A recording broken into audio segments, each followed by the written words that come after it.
Tidak ada amal yang paling afdal dilaksanakan di akhir zaman ini selain daripada zikir. Karena yang paling banyak melalaikan kita Twitter, BBM, WhatsApp, FB, Twitter, browsing, launching, surfing, macam-macam membuat kita lalai daripada Allah SWT.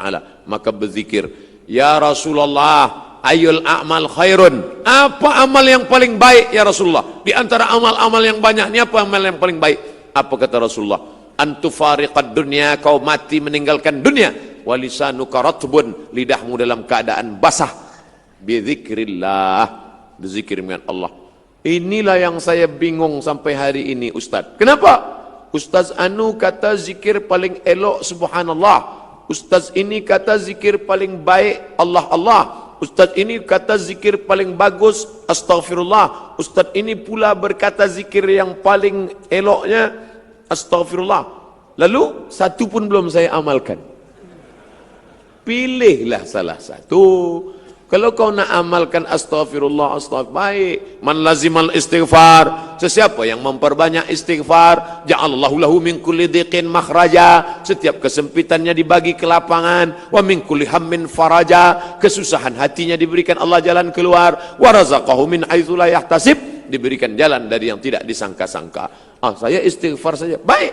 Saya solawat saja, Allahumma salli ala sayyidina Muhammad, baik. Man shalla alayya salatan, siapa yang berselawat satu kali, sallallahu alaihi biha asyara, Allah balas 10 kebaikan, wa hutat anhu asyara sayyiat, ditutupi 10 dosa kesalahan, wa rufi'at lahu asyara darajat, dinaikkan 10 darajah tingkatan.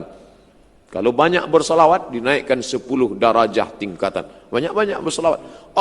Guru saya mengasihi saya, subhanallah bihamdihi subhanallahil azim subhanallah, baik, tak salah. Banyak-banyak zikir, jangan sampai putus zikir. Zikir ni hisnul hasin, menjadi benteng tembok kita. Masuk ke hutan, pergi ke tempat macam-macam, datang hantu setan jin mengganggu, maka tak ada tempat lain daripada zikir. Puncak daripada zikir, zikir itulah yang akan menolong kita nanti saat malaikat maut mencabut nyawa. Datang zikir yang selalu kita sebut itu, membuat kita menyebut akhir kalam la ilaha illallah. Banyak-banyak laksanakan, beriman, beramal, berilmu, makan halal. Allah yang menurunkan khusyuk. Khusyuk itu bukan dari kita, dari Allah. Tapi yang menyiapkan cawannya kita, yang menyiapkan gelasnya kita. Kita siapkan dengan ilmu, Allah yang menurunkan. Wallazi anzalas sakinata fi qulubil mu'minin, dia yang menurunkan sakinah, khusyuk ke dalam hati orang beriman. Boleh jadi yang berbicara khusyuk ini lebih tak khusyuk. Boleh jadi dia tidak tahu tentang khusyuk, tapi Allah bagi dia khusyuk. Kenapa? Karena hati dia bersih. Siapkan ilmunya, Allah akan berikan. Tapi kata Syekh Ali Tontawi, khusyuk itu kata dia paling tidak connecting, tak putus antara mulut dengan hati. Bismillahirrahmanirrahim. Makanya salat itu mulut bergerak. Datang tabi'in bertanya kepada Khabbab ibnul Arth, ya Khabbab, ya, Nabi itu kalau sholat mulutnya bergerak atau tidak? Kata Khabbab, Nabi kalau sholat mulutnya bergerak. Dari mana kamu tahu? Bittirabi lihyatih, aku tengok jenggotnya bergoyang. Ini sekarang ada orang sholat diam. Tak apa dia baca. Ajalah Allahu Akbar kabira, walhamdulillahi katsira, wa subhanallahi bukratan wa asila. Mulut dengan ini. Fahami apa yang dibaca. Saya tidak suruh hafal satu persatu. Hafal artinya, enggak. Bila ada yang menghafal artinya baik, tak salah. Tapi kalau sampai dia tak hafal, tapi paling tidak dia paham. Inna salati wa nusuki wa mahyaya wa mamati lillah la syarika lahu wa bidzalika umirtu. At-tahiyatul mubarakatus shalawatut thayyibatu lillah. Dari tempat wudu ke dalam masjid, jangan lagi tasbih. Tak boleh tasbih. Nabi melarang tasbih. Tasbih. Tak boleh tasbih. Kenapa? Merusak khusyuk. Dari tempat wudu tasbih, bukan tasbih. Tasbih. Subhanallah, subhanallah. Datang orang sebelah kita nak bertanya, esok jadi macam mana kita pejabat? Subhanallah, subhanallah, subhanallah. Jaga hati. Qul amru rabbin nas, malikin nas, ilahin nas, Allahu Akbar. Macam naik kereta juga. Kadang-kadang udah agak-agak lari ke tepi, naikkan balik. Naikkan balik. Harus sentiasa waspada, harus sentiasa. Begitulah khusyuk itu dari awal sampai akhir. Selepas salat tetap juga kita khusyuk. Selepas salat tetap zikir tak pernah putus. Nah itulah mengapa dibuat tulisan-tulisan Arab, tasbih di tepi rumah, di tepi jalan, supaya apa? Mata melihat, telinga mendengar. Inna sam'a, telinga mendengar, wal basar, mata memandang, wal fuad, berpikir, merenung. Ini tiga ni tak boleh putus. Telinga mendengar, mata melihat, hati merenung. Nah, ini masuk dari telinga ke hati, masuk dari mata ke hati, maka melihat tulisan-tulisan cantik ini. Masya Allah, la haula wala quwwata illa billah. Apa bacanya? Entah, tak tahu. Fahiya ilal alqani fahum muqmahun wa ja'alna min baini aydihim saddan wa min khalfihim saddan fa aghshaynahum fahum la yubsirun. Surat Yasin. Masya Allah.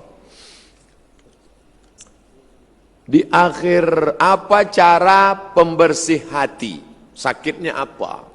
Sakitnya hasad. Doakan orang yang hasad itu. Awak hasad pada siapa? Pada dia. Sebab apa awak hasad? Sebab kereta dia baru. Doakan dia tengah malam, ya Allah, ini orang kereta baru, rumah besar, semuanya baik, maka hilangkanlah hasadku daripada dia, panjangkan umur dia, sehatkan badan dia. Memang berat, sebab bila kita hasad, hati kita busuk, doa kita lain bunyinya. Sehatkan dia ya Allah. Setiap malam bayangkan wajah dia. Saya haters yang selalu membuli, mengejek saya di internet itu saya doakan semua. Ya Allah, semua yang mencaci maki, menghamun aku di FB, di YouTube itu, panjangkan umur dia, murahkan rezeki dia. Mana pernah saya lawan? Pernah tak tuan puan tengok saya balas dia caci maki? Tak pernah. Doakan. Tapi dia ni ustaz, oh ini ujian, kita mesti doakan dia. Anak kita berkawan baik, sama-sama satu sekolah, sama-sama baik, tapi rupanya jodoh berkata lain. Anak dia lebih dulu nikah. Datang marah kita, datang hasad, kita tetap datang. Datang jemputan walimah nikah dia, tetap kita doakan. Barakallahu lakuma wa baraka alaikuma wa jama'a bainakuma fi khair. Bersihkan hati. InsyaAllah, Allah doa malam, Allahumma tahhir qalbi minan nifaq, bersihkan hatiku dari sifat munafik, wal hasad, daripada hasad, wal kibriya, daripada angkuh dan sombong, wal riya, daripada penyakit riya dan sum'ah. Minta kepada Allah, Allah yang akan menolong. Intan surullah, kalau kau tolong agama Allah, yang surkum, maka dia akan menolong kamu. Nabi akhlaknya kepada haiwan. Kalau kepada manusia biasa, ini kepada haiwan. Datang orang mengambil api, dia bakar sarang semut, dia cucuk-cucukkan sarang semut. Datang Nabi marah. Apa kata Nabi? La yu'adzibu bin nar illa rabbun nar. Tidak boleh menyakiti dengan api kecuali Allah pemilik api. Ada orang senang menengok semut yang lari tunggang langgang lintang pukang. Senang. Tengok. Bayangkan, kepada semut saja. Tengoklah Nabi Sulaiman alaihissalam. Dia tahan tenteranya. Hai pasukan tentera, jangan kamu lalu, jangan. Kata tentera, kenapa? Aku dengar panglima semut sedang berkata, ya ayyuhan namlu dukhulu masakinakum. Hai para semut-semut, masuklah kamu ke dalam sarang. Karena Sulaiman dan bala tenteranya akan lalu. Nanti jangan sampai terinjak pecah perut kamu. Yahtimannakum, akan menginjak pecah junud Sulaiman, pasukan Sulaiman alaihissalam. Jadi kalau ikutlah akhlak Nabi, Masya Allah, wa ma arsalnaka illa rahmatan lil alamin. Tidak pernah solat selama 15 tahun. Sekarang baru solat. Adakah dengan solat taubat ampunkan dosa saya?